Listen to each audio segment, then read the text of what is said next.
I decided to write a book called Spiritual Souls Sliding Sideways.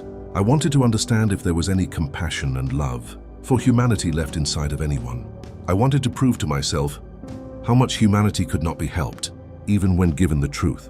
My failures at being successful would prove to myself that humanity has moved beyond wanting to be saved because they no longer understand what it means to be saved. I learned to find peace knowing that I could not help because most people were not truly listening anyways.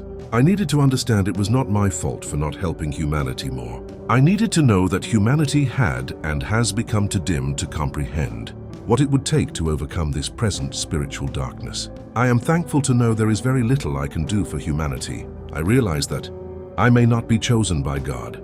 I only needed to find my own love for humanity. As it seems, humanity has chosen a lesser love for others and a greater love for themselves. I am relieved that I am not chosen to save a humanity that does not understand why they exist anymore. I reached out for empathy and sympathy and compassion, and I found none. I reached out for expanded intelligence and wisdom, and I found none.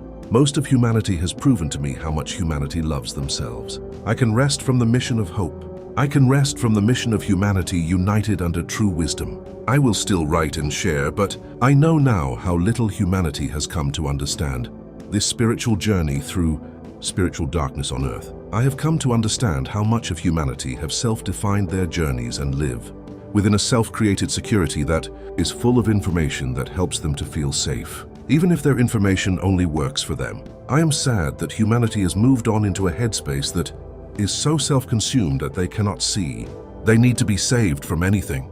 My heart changed because God changed it, and now I know how lost humanity truly is. I fought and fight a spiritual war against an unseen enemy, and I realize my war against such a great darkness has been in vain. God could do what I dream of doing, but He has not done anything to stop humanity from folding in on itself. My conscience is clear and my worry swept aside because God could change what needs to be changed without me. I am not needed by a God that can do and change anything, even if I did not exist. I am just a part of God's program, and I am only needed when God needs me. I am blessed by God to keep trying even when I know that raising human understanding and comprehension and wisdom would take a great spiritual light to remove this heavy spiritual darkness from humanity that surrounds us all. I declare I was not a solution, but only a drop of water in an ocean full of storms. It is God's choice to open spiritual eyes, and I realize God can open spiritual eyes with or without me.